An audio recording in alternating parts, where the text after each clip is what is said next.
Now, before I talk about anything about this episode, let's give applause for White for winning her very first fight on her own. Congratulations, girl. You did it. You freaking did it. You won a fight all by yourself. Wow. It's just wow. I never thought this day would come, but here we are, man. Even though your opponent really was holding back and didn't want nothing to really do with this, you won. Win's a win. Oh, I'm sorry. I couldn't help myself. That was the only thing I was thinking about when I was watching this episode. Weiss winning a fight on her own. But like I said, man, the character himself seemed like he didn't really care much for a fight. He was the only one who actually was like half-heartedly doing everything. So this was like it was like a tag team 4-way match, and then there was the went to Clover and Crow and Tyrion. Anyways, beginning of the episode, it was definitely the Team RWBY versus Team Special Ops, Ace Ops. Yes, Ace Ops. And they were struggling, even though they did train Team RWBY. I feel like in the second half, they were just winning it all, strategy and stuff. So you gotta question yourself, how long has Ace Ops been going at it compared to Team RWBY? But it's this typical shonen thing, Of course, main character wins in these kind of fights. I saw it coming, but still, like, someone should have lost something. Like, come on. Make some sense here. But, I guess that's reaching for the stars, one would say. The fight was over. It felt more emotion between Ace Ops. Keep calling them Special Ops. Between Ace Ops than I did Team RWBY in this one. I feel like you feel more of the struggle going on with them than anything. And this thing that this volume keeps pulling so hard, I feel like you should really be careful when pulling this. They keep saying to follow your heart, listen, think for yourself instead of following orders. We're inside a very high prestigious unit. And the way things went was pretty. I don't like the message they were delivering in this at all, because even my people I knew told stories to people who believe they're doing the right thing within military ranks and got open fire on this. So they just kept pulling it all the entire time. They're pulling it with Team RWBY. They're pulling it with Penny. They're pulling it with freaking Crow and all that stuff. And it was the same thing. I feel like I was getting beat on the head with it, and I was tired. Like, oh my god, it's getting freaking repetitive. So every time I start mentioning it, the fact is this entire volume's message is not following orders and think for yourself. And yes, good to think for yourself, but don't be trying to break protocol. Let's just put it like that. It's not going to end well for you. It never does. Now, with what happened with freaking Neo, like, actually you got sucker punched by Oscar. You have the relic with you, and all you had to do is run off. The guy was coming up a while, he was, a couple of feet away from you. That gives you more than enough time. You are a fast reactor. If you can react to someone so fast up in your face about punching you, how can you not react so fast as someone who is a couple of feet away from you trying to punch you? How do you not hear that? How do you not see that coming? That scene made no sense to me whatsoever. Like, okay, just let him do it. Was she that shocked that Oscar was coming up and going to punch him? Like, it made no sense. She should have saw that coming. She should have dodged it and ran off. That would have made more sense than anything, I guess I'm kind of upset because I like to see at least the bad guys winning a bit more within the show, because right now, lately, for the past couple of volumes, it feels like the good guys just been winning. And so it makes Salem less as a threat than we thought she was if the good guys keep winning at the end of every volume. Because the last time the good guys even really won was bad guys won at any volume was the end of volume 3. Ever since then, the good guys have been winning, despite how dumb the writing has been for some of the cases. The good guys still be winning.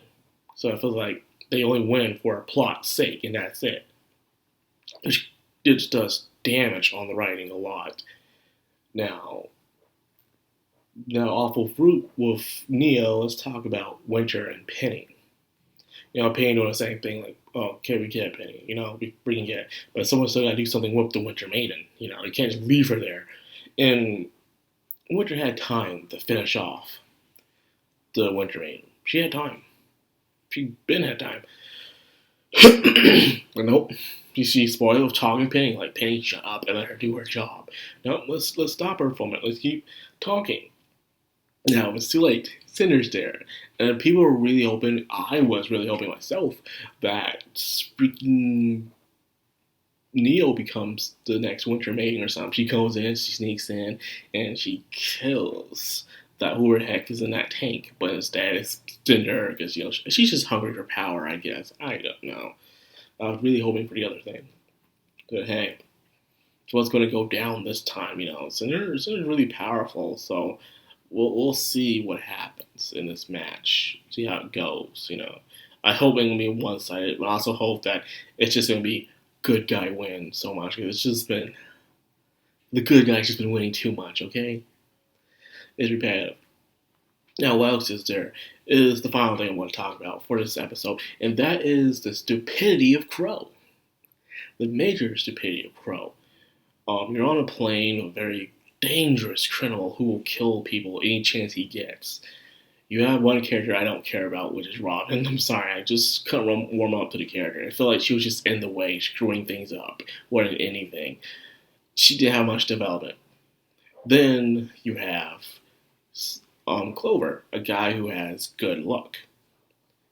So you're on a plane. What happened was, it seems like Robin was playing a fight, but even Crow, like, let's not do this right now. We're on a plane. Be smart. So Robin really want to be smart. She's going to attack him anyway. Like I said, I don't like Robin.